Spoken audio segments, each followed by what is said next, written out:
Першими боями з північно-корейськими солдатами відкривається нова сторінка нестабільності у світі.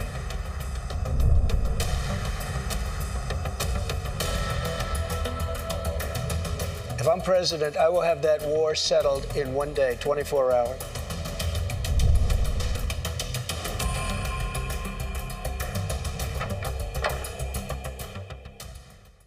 심층토론 오늘은 북한군의 러시아, 우크라이나 전장 파견 문제 분석해 보겠습니다. 두 분 나오셨습니다. 배수환 동서대학교 국제관계학과 교수 나오셨습니다. 네, 반갑습니다. 임석준 동아대학교 정치외교학과 교수 나오셨습니다. 네, 반갑습니다. 북한군이 러시아, 우크라이나 전장에 파견이 되었는데요. 이 소식 두 분은 처음 들었을 때 어떤 생각부터 딱 하셨습니까? 저는 그 두 가지 생각이 딱 겹쳤습니다. 우선은 그 우크라이나 전쟁이 우리에게도 다가올 수 있다는 이런 생각이 들었고요. 그래서 우리가 전쟁을 잘 관리하지 못하면은 우리에게도 불똥이 튈 수 있다. 이거 첫 번째고요. 두 번째는 좀 역설적인데요. 저는 오히려 이게 북한에게도 큰 기회가 될 수 있다. 이런 생각이 들었습니다. 우리가 월남전에 파병해갖고 경제개발에 그 박차를 가할 수 있었듯이 북한에게도 이게 어떻게 보면은 새로운 기회가 될 수 있다고 이렇게 생각했습니다. 저 역시 마찬가지로 처음엔 당연히 놀랬고요. 우크라이나 수도인 키우에서 우리나라까지 약 7,300여 킬로가 됩니다. 그렇게 멀리 떨어져 있는 나라에서 발생한 전쟁이 우리 한반도에 갑자기 이제 영향을 미치게 됐는데요. 북한군의 파병을 요청한 러시아의 의도보다는 북한의 의도를 먼저 한번 좀 면밀히 분석을 해서 우리가 제공하는 무기 수준에 따라서 한반도에도 아주 다양한 변수가 나타날 수 있기 때문에 면밀히 대처해야 될 필요가 있겠습니다. 그런데 지금 궁금한 게 말이죠. 북한군의 실제 파병 규모가 들쑥날쑥 뭐 여러 가지 얘기들이 있고요. 또 어디에 어느 전선에 배치가 되었는지 또 안타깝지만 또 희생자가 어느 정도 나왔는지 뭐 이런 보도 내용이 좀 있습니까? 네, 보도 내용은 좀 많이 있긴 한데 아직까지 정확한 정부기관에서 인정해주는 보도는 그렇게 많지는 않고요. 일단 파병은 10월 초에 원산과 청진에서 러시아 군함을 통해서 일단 병력이 이동했습니다. 러시아 군함을 이용했다는 것 자체가 일단 정보 자산에게 노출되는 상황인데 과시 홍보하는 뭐 대놓고 갔다는 얘기죠. 그리고 자신들의 정체를 이제 속이기 위해서 몽골의 브리아트인으로 이제 특수대대로 위장한 걸로 되어 있고요. 파견 규모는 우리나라로 기준으로 하면 한 개 4단 정도, 12,000여 명인데 3,000명씩 그 돈바스 지역으로 간 게 아니라 러시아 남부의 쿠르스크라는 지역으로 2차 대전 때 히틀러와 전차 전쟁이 일어났던 그 지역인데요. 그 지역에 파견이 되어 있고 인민군 30명당 러시아 장교 1명, 통역병 1명이 구성되어 있다고 보고요. 희생자가 나왔다는 얘기가 지금 많습니다. 뉴욕타임즈에도 5일자에 나왔고요. 우리나라 그 한국 언론과의 보도에서도 우크라이나 국방부 장관이 전사 교전 얘기를 했었고 젤렌스키도 세계의 불안정한 새로운 장을 펼친다 이런 얘기를 했을 정도로 그런데 아직까지 정확하게 명확하게 전쟁이 시작되거나 아닌 것 같습니다. 왜 북한이 병력을 파견했을까요? 사실 과거 우리가 월남전에 파병했던 동기를 반추해보면 쉽게 얘기할 수 있을 것 같습니다. 65년에 우리는 북한의 그 군사력 면에서 많이 뒤져 있었습니다.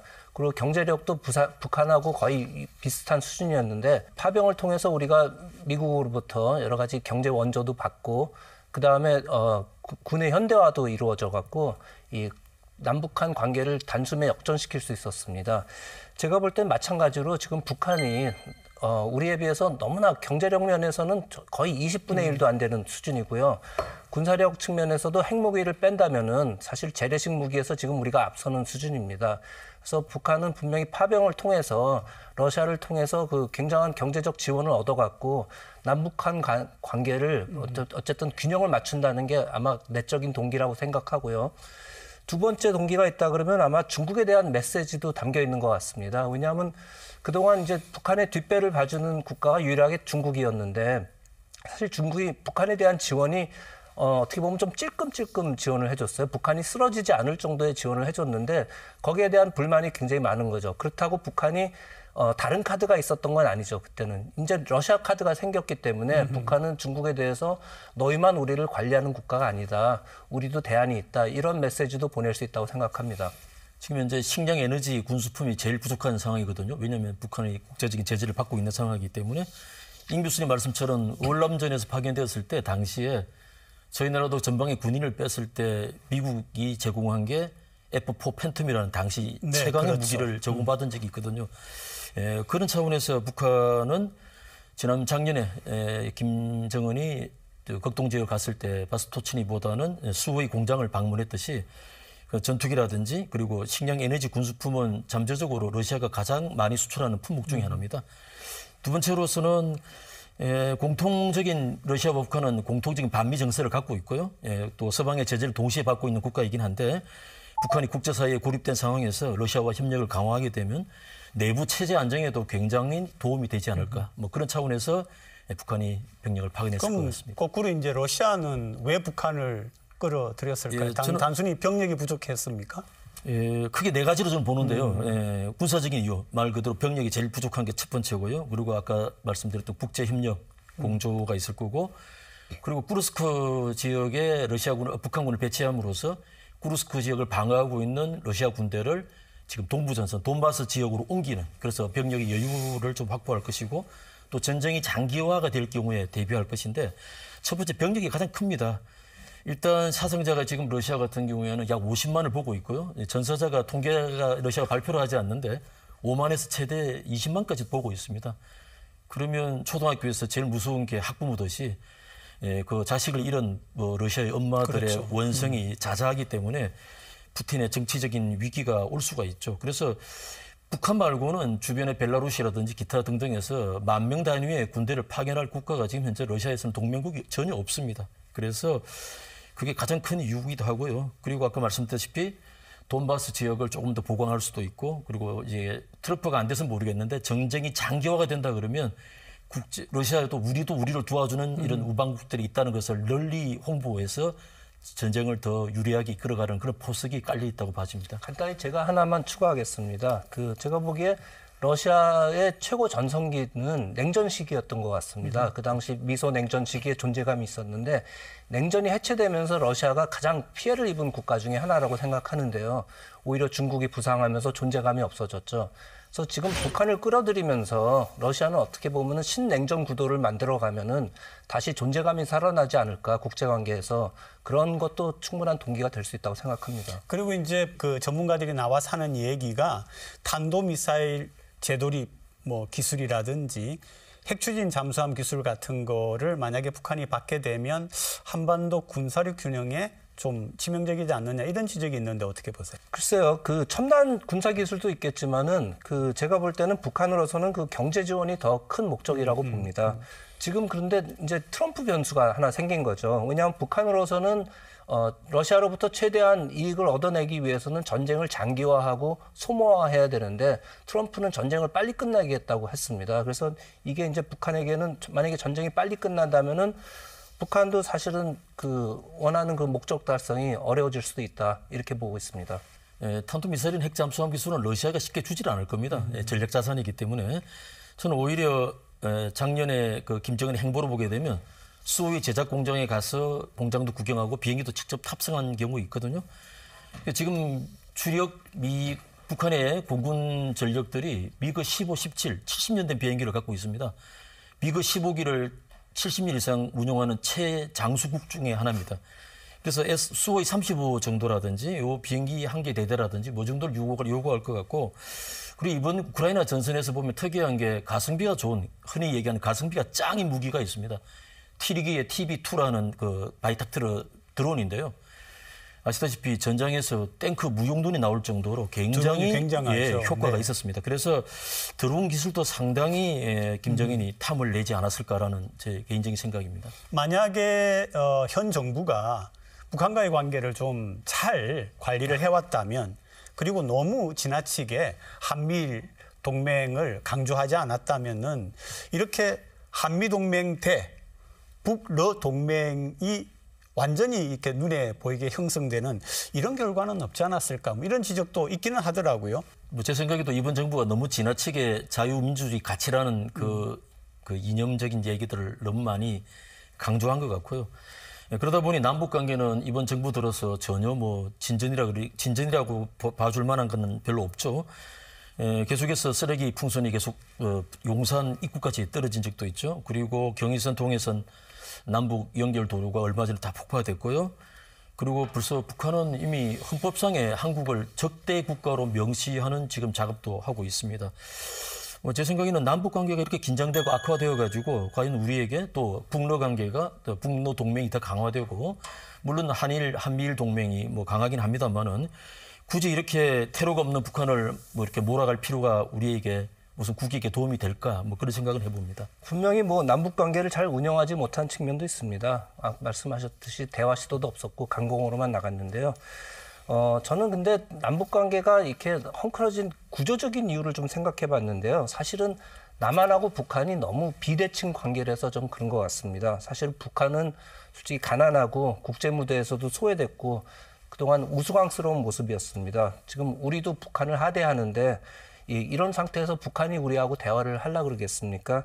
이 남북 대화를 하더라도 어느 정도 균형이 맞아야지 대화가 되고 거꾸로 생각해서 우리가 북한보다 훨씬 못 산다 그러면 북한하고 대화가 안 될 거라고 생각합니다. 그래서 어느 정도 너무 수준이 안 맞았다, 남북한 간에. 그래서 저는 역설적이지만은 이번에 북한이 정말 러시아 노다지를 받아서 경제 발전하고 수준이 올라가면은 그게 이제 자연스러운 대화로도 이루어질 수 있다, 이렇게 생각하고 있습니다.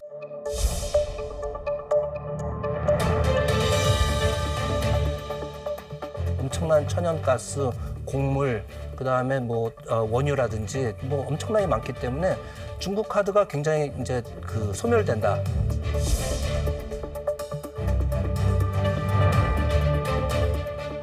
트럼프 전매 특허인 탑다운 방식의 빅딜이 충분히 전쟁은 어쨌든 휴전 정전으로 낮춰질 가능성이 있다.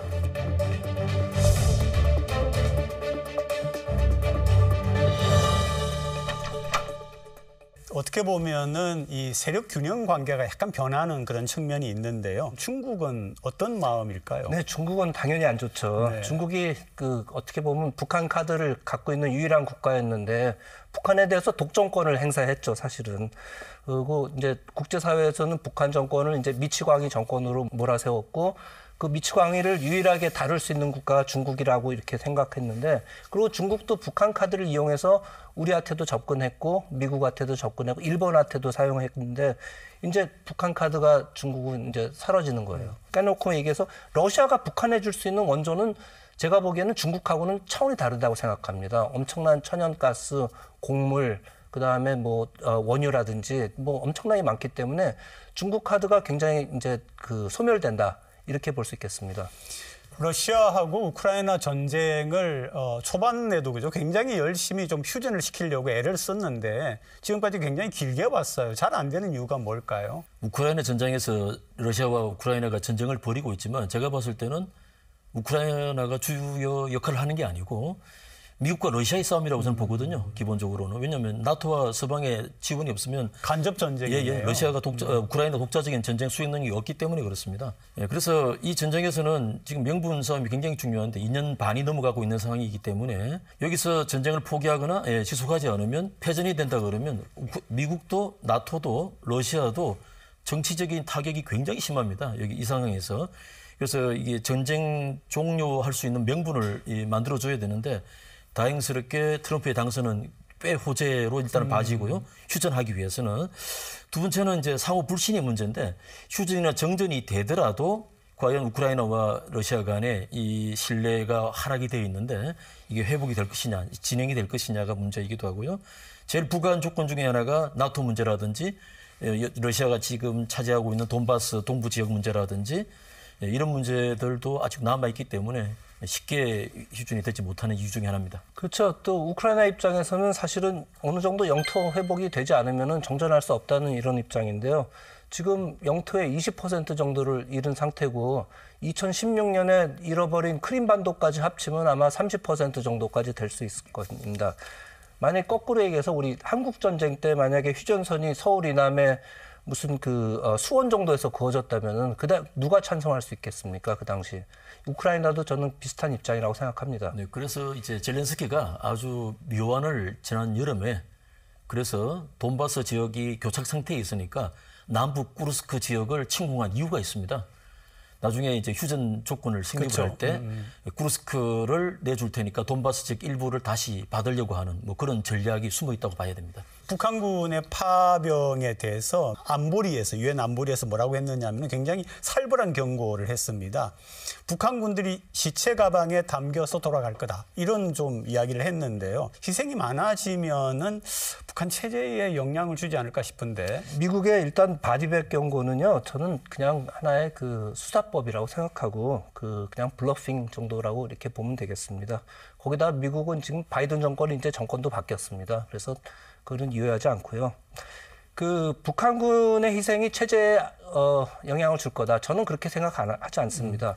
왜냐하면 북한은 독재 정권을 운영하는 상황에서는 이 숫자도 조작할 수 있을 뿐만 아니라 오히려 죽음을 갖다가 영웅시하고 애국주의로 이렇게 환원할 수 있는 그러한 아주 좋은 기술이 있다고 생각을 하기 때문에 전혀 정권은 흔들리지 않을 거다 이렇게 봅니다. 북한으로 봐서는 제가 봤을 땐 트럼프의 당선은 어떻게 보면 인명 손실을 줄이는 데는 엄청나게 유효한 역할을 할 겁니다. 지금 파병된 부대가 11군단이라 그래가지고 평양 위쪽에 위치하고 있는 군단인데 저희에게 알려져 있기로는 특수군단이라고 되어 있는데 실제로는 그냥 경보병, 우리 일반 보병사단입니다. 유사시 때 태백산맹을 통해서 한반도 중부로 해서 그런 타격 부대인데 지금도 보면 AK 소총하고 60mm 박격포 말고는 아무것도 갖고 간 게 없거든요. 쉽게 총을 바지로 지금 간 건데 만약에 전쟁이 장기화된다 그러면 엄청나게 인명 손실을 북한에서는 우리 월남전처럼 똑같이 그 대가를 얻을 수 있는 기회이긴 한데 아마 전쟁이 어떻게 미국 대선으로 인해서 어떻게 진행될지는 저도 모르겠습니다. 그리고 윤 대통령이 좀 시간이 좀 지난 것 같긴 한데 북한군 파병 초기에는 공격용 무기를 제공할 수 있다라고 했다가 지난 목요일이죠. 그 국민과의 대담에서는 방어용 무기부터 이렇게 이제 이야기가 좀 수정이 됐습니다만은 그런 그 무기 제공에 대해서도 우리가 좀 전문적으로 분석을 해봐야 되고요. 또 참관단 파견 얘기도 있었습니다. 어떻게 평가를 하세요? 어제도 보면 모니터링 참관단 얘기는 계속 나오고 있습니다. 그 정도 수준에서 유지하는 게 맞을 것 같고요. 원래는 군이라든지 국정원이 개입해가지고 북한군 포로를 신문하고 탈북도 유도하고 그다음에 공격용 무기도 많이 이렇게 우크라이나에 지원한다는 이런 얘기도 있었는데 제가 봤을 때는 러시아와 이제 전쟁이 만약에 종결됐다고 가정을 했을 때 러시아와 우크라이나 두 나라를 어떻게 이렇게 위상을 보면 우크라이나와 우리나라와 교육 규모가 전쟁 이전으로 가면 1조 규모입니다. 그런데 러시아와 교육 규모는 30조 정도 됩니다. 그러니까요. 불과 비교조차도 안 되는 거고 영원한 한반도의 4대 강국 6자회담의 주 역할을 하는 러시아와의 우크라이나를 단순 비교하기는 사실 어려운 거죠. 그래서 이제는 그런 부분들은 우리 국익을 생각해가지고 대통령실도 조율을 하지 않을까라고 생각을 합니다. 저는 그 참관단이나 고문단 뭐 이런 어떤 종류의 그 국민 파견은 반대합니다. 그 이유는요. 사실 미국도 월남전에 들어갈 때요. 처음에 군사 고문단이 갔었습니다. 그렇지만 고문단이 또 월맹군에게 공격당하고 죽으면서 점점 자기도 모르게 깊게 빠져들어갔거든요. 그래서 우리가 만약에 참관단을 아무리 참관한다 그래도 실수로 북한군에게 상해를 받거나 죽게 되면은 우리로서도 대응을 안 할 수가 없거든요. 그러면은 우리도 모르게 어느새 파병하고 허리 깊숙하게 전쟁에 들어갈 수 있는 위험이 있습니다. 그래서 이 사람은 보내지 말자. 대신 무기라든지 공격용이라든지 방어용. 어쨌든 무기는 미국하고의 조율을 통해서 같이 미국하고 협조를 통해서 보내는 거로 하자. 저는 이렇게 얘기하고 싶습니다. 그러니까 이제 북한군이 가가지고 이제 북한군이 특수부대의 운용은 뭐 이건 후방에서 한다든지 어느 특정 지역에 제한된 목표를 두고 하겠지만 전체적으로 사단을 운영하는 거를 어떻게 하는지를 지켜보겠다. 그게 참관단의 목적이다. 군사적인 목적이다. 그래야만이 우리도 나만이 북한에 대해서 대비를 할 수 있지 않겠느냐. 이런 얘기도 또 하더라고요. 그럼에도 불구하고 우발이라는 게 항상 발생할 수 있습니다. 저는 그 우발이라는 요소도 가급적이면 제했으면 합니다. 젤렌스키도 본격적으로 그 얘기가 나오니까 공격용 무기도 제공한다는 그 얘기를 듣자마자 한국의 LSAM 장거리 유도탄 방공망이죠. 그런 무기, 첨단 무기를 요구를 했거든요. 그런데 그 장거리 아시다시피 장거리 유도탄 같은 경우에는 러시아 영토를 공격할 수 있는 또 러시아 입장에서는 우리 영토에 공격 미국조차도 러시아 영토를 공격하지 않는데 그런 무기를 제공하는 것은 상당히 위험스러운 일이죠. 자, 트럼프 후보가 대통령으로 당선이 됐습니다. 취임하면 24시간 안에 러시아, 우크라이나 전쟁을 끝내겠다 이렇게 얘기를 했는데 어떻게 보세요? 트럼프의 사실은 종전안은 저는 개인적으로 위험하다고 생각합니다. 지금 종전안이 뭐냐면요. 이제 미국의 이제 큰 현실주의자들의 큰 그림은 중국이 주적이라는 거죠. 그러니까 빨리 러시아하고 화해해갖고 러시아를 이용해서 중국을 잡는 게 이제 큰 그림인데 그러기 위해서는 이제 빨리 종전한다는 거고요. 종전안은 뭐냐면은 지금 현재 그 점령지를 인정하고 그 점령지를 갖다 약간 비무장지대 같이 만든다는 게 이제 트럼프의 아니거든요. 그리고 이제 거기에 우크라이나가 동의하지 않으면은 어떠한 무기도 제공하지 않는다. 싸울 능력을 없애버리겠다. 이게 이제 종전안인데 그 현실적으로 실현 저는 할 수 있다고 생각합니다. 그렇지만은 트럼프의 종전안이 다른 동맹국에게 던지는 메시지가 굉장히 안 좋다는 거죠. 즉 미국의 당시의 실리주의에 따라서 동맹국은 언제든지 희생될 수 있다. 이러한 메시지를 보내기 때문에 그다음에 우리가 그동안 그 민주주의라는 가치를 위해서 싸웠다는 이런 대의 명분도 있는데 그런 것들이 다 사라진다는 거죠. 그래서 저는 그 굉장히 위험하다. 트럼프의 그런 종전안은 그렇게 생각합니다. 트럼프의 전매 특허죠. 예, 탑다운 방식의 그 외교 문제를 정리하는. 그래서 내년 취임하자마자 뭐 어쨌든 간에 가시적인 효과를 저는 낼 거라고 봅니다. 어쨌든 어떤 형태로든 간에 우크라이나가 만족하실 만한 휴전 내용이 나오지는 않겠습니다만은 대신에 우크라이나의 지원을 줄여버리면 우크라이나 스스로가 전쟁할 능력을 낮춰버리면 뭐 충분히 이건 가능한 부분이기 때문에 아무튼 그러나 전쟁 상황으로 봐서는 특히 러시아가 받을 가능성이 굉장히 큽니다. 일단 인명피해가 많고요. 지금 상황이 한 2년 반, 3년을 넘어가기 때문에 누가 이 싸움을 말려줬으면 하는 이런 상황이거든요. 전쟁만으로 국한에서 봤을 때는. 그래서 트럼프 전매 특허인 탑다운 방식의 딜이 충분히 전쟁은 어쨌든 휴전 정전으로 낮춰질 가능성이 있다. 러시아 우크라이나 전쟁 그리고 북한군의 파병 이렇게 바라보면서 시청자분들과 우리 시민분들께 마지막으로 어떤 말씀을 좀 남기고 싶습니까? 아무래도 전쟁은 뭐 예방이 최고가 아니겠습니까? 최고이기도 하고 그리고 어느 나라든 지도자의 책무가 평화죠. 평화를 유지해야 되기 때문에 전쟁 예방이 최우선이고 우리가 우크라이나 전쟁에 깊숙이 개입할 이유는 그런 측면에서는 하나도 없는 거죠. 그리고 전쟁이 트럼프 당선으로 큰 변수가 있을 것 같아가지고 그 전쟁 끝 이후에 우크라이나의 복구 문제라든지 러시아와의 관계 복원이라든지 이런 것들도 생각을 해봐야 될 것 같고요. 저 생각에는 외교는 가치하고 이익의 밸런스를 맞추는 거라고 봅니다.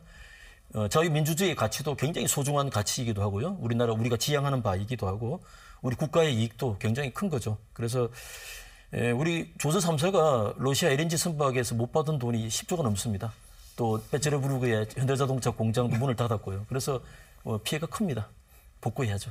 네, 평화 시에는 자식이 아버지를 묻지만은 전쟁 시에는 아버지가 자식을 묻는다는 그런 말이 있습니다. 그만큼 전쟁은 비극적인 겁니다. 근데 지금 이번에 북한의 파병을 보면요. 저는 어떤 측면에서는 북한에게는 굉장한 기회다. 사실 그동안 북한은 경제 발전이 안 되고 질이 멸렬했습니다. 근데 파병을 통해서 어떻게 보면은 경제 활력을 가져올 수 있고요. 그다음에 군사력도 업그레이드 할 수 있습니다. 그런 측면에서 국제정치의 이론적인 측면에서 국가들이 왜 전쟁을 하느냐 했을 때는 힘의 불균형 때문에 전쟁이 일어납니다. 그래서 북한도 어느 정도 우리하고 수준을 맞춰주면은 저는 분명히 북한도 대화 테이블에 나올 거라고 생각하고요. 자신감도 생기고 이게 결국은 이 대화의 물꼬, 그다음에 평화의 물꼬도 틀 수 있는 아주 그게 물론 이 파병을 통해서 이루어졌다는 건 비극적이지만은 어떻게 보면 좋은 기회가 될 수도 있다 이렇게 생각합니다. 오늘 주제가 북한군의 파병이었습니다. 남북이 직접 대결하는 상황 오지 말아야겠죠. 그러나 그런 상황이 아니고 지금은 북한군이 다른 전쟁에 지금 가 있습니다. 그런데 거기에 살상무기를 보내야 된다. 만약에 그런 생각을 한다면은 언젠가는 한민족이 될 우리의 형제다라고 하는 것도 한 번쯤은 고려를 해야 되지 않을까 그런 생각을 해봅니다. 오늘 두 분 정말 고맙습니다. 예. 네, 고맙습니다.